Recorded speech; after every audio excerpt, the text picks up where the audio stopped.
औज़ु बिल्लाहि मिनश्शैतानिर्रजीम बिस्मिल्लाहिर्रहमानिर्रहीम।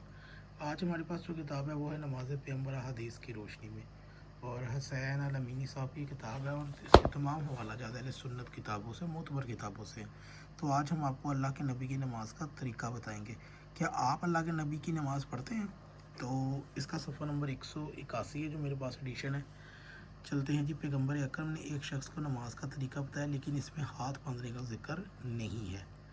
अब अल्लाह का नबी किसी को नमाज सिखा रहा है, इतनी अजीम हस्ती जो अल्लाह के बगैर बात नहीं करती, वो नमाज का तरीका सिखा रही है, लेकिन उसमें हाथ बांधना ही नहीं है। तो इसका मतलब है कि हाथ बांधने से ये मुराद है कि हाथ बांधना कभी था ही नहीं।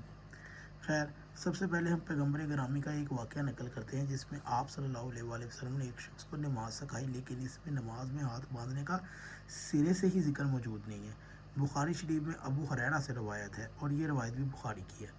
आप सल्लल्लाहु अलैहि वसल्लम मस्जिद में तशरीफ़ ले गए, इतने में एक शख्स आया, उसने नमाज़ पढ़ी, फिर आप सल्लल्लाहु अलैहि वसल्लम को सलाम किया।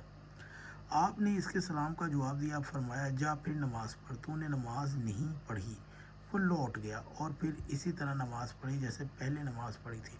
फिर आया, नबी करीम को सलाम किया, आपने फरमाया जा नमाज़ पढ़, तो तूने नमाज नहीं पढ़ी। 3 बार ऐसा ही हुआ। आखिर उसने अर्ज़ किया, खुदा की कसम, उस खुदा की जिसने आपको हक़ के साथ भेजा है, मैं इससे अच्छी नमाज नहीं पढ़ सकता, मुझे सिखाएं।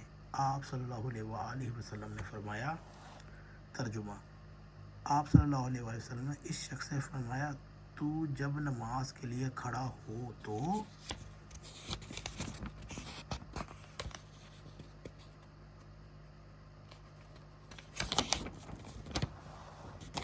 अल्लाहु अकबर कहो। जो कुरान तुझे याद है आसानी से पढ़ ले, यानी कि जो भी कुरान याद है उसे आसानी से पढ़ ले। फिर इत्मीनान के साथ रकू कर, फिर सर उठा, सीधा खड़ा हो, फिर इत्मीनान के साथ सजदा कर, फिर सजदे से सर उठा कर इत्मीनान के साथ फिर 2 सजदे कर, और इसी तरह सारी नमाज पढ़। अब आप मुझे ये बताएं कि इसके अंदर अल्लाह के नबी ने कौन सी नमाज का तरीका बताया है जो आपको समझ लगी है। और ये हदीस नंबर तफसीरुल बारी शरह बुखारी जिल्द नंबर 1 सफ़ा नंबर 500 मौलाना वहीदुज़्ज़मान शाया करदा ताज कंपनी कराची से है। और सुनन नबी दाऊद की हदीस के भी अल्फाज कुछ इसी तरह हैं कि नबी करीम ने उस शख्स से फरमाया, तकबीर क्या है? सूरह फातिहा पर जो अल्लाह चाहे कुरान में से पढ़। जब रुकू करे तो अपनी दोनों हथेलियों को अपने घुटनों पर रख और अपनी पीठ को पिला बराबर रख, और जब सजदा करे तो ठहर जा अपने सजदे में। जब सर उठा तो पीठ अपनी बाएं रान पर रख।